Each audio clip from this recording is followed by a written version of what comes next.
నిర్మాత కుమార్ మిట్టపల్లి గారికి, యువ దర్శకులు అజయ్ కౌండిన్య గారికి, మిత్రులు బావమర్ది కంకనాల శ్రీని గారికి, అదేవిధంగా ఈ సినిమాలోని పాత్రధారులు, గాత్రధారులు, సాంకేతిక నిపుణులు, నటీనటులు అందరికీ కూడా హృదయపూర్వకంగా శుభాకాంక్షలు తెలియజేస్తూ,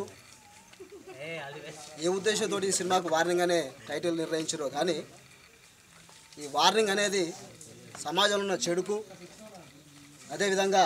ఈ లక్ష్మీనరసింహస్వామి కూడా సమాజంలో చెడు తీసేస్తానికి ఆయన కూడా కొన్ని సందర్భాలు వార్నింగ్ ఇచ్చిన సందర్భాలు ఉన్నాయి. ఆ సినిమాను లక్ష్మీనరసింహ గారి దేవస్థానం సమక్షంలో ముహూర్తం సన్నివేశాలు చిత్రీకరించేందుకు వచ్చిన మీ అందరికీ కూడా ఈ వార్నింగ్ సినిమా నిజంగా కూడా దేవుడు ఆశీస్సులు మీకు పూర్తిగా ఉంటాయని ఆశిస్తూ, అదేవిధంగా భవిష్యత్తులో ఈ యూనిట్ ఏ సినిమా ప్లాన్ చేసినా సూర్యాపేట పరంగా, స్థానికంగా ఇక్కడ దేవస్థానం పరంగా కానీ, సూర్యాపేట స్థానికంగా కానీ, జిల్లాలో కానీ ఎక్కడ కూడా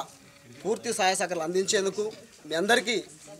ఇంత శ్రమ తీర్చుకొని మా అందరు ఇక్కడికి పిలిచి సహకారం తీసుకొని మాకు సహకారం అందించిన మీ అందరికీ మనస్ఫూర్తిగా ధన్యవాదాలు తెలియజేసుకుంటూ సెలవు తీసుకుంటాం.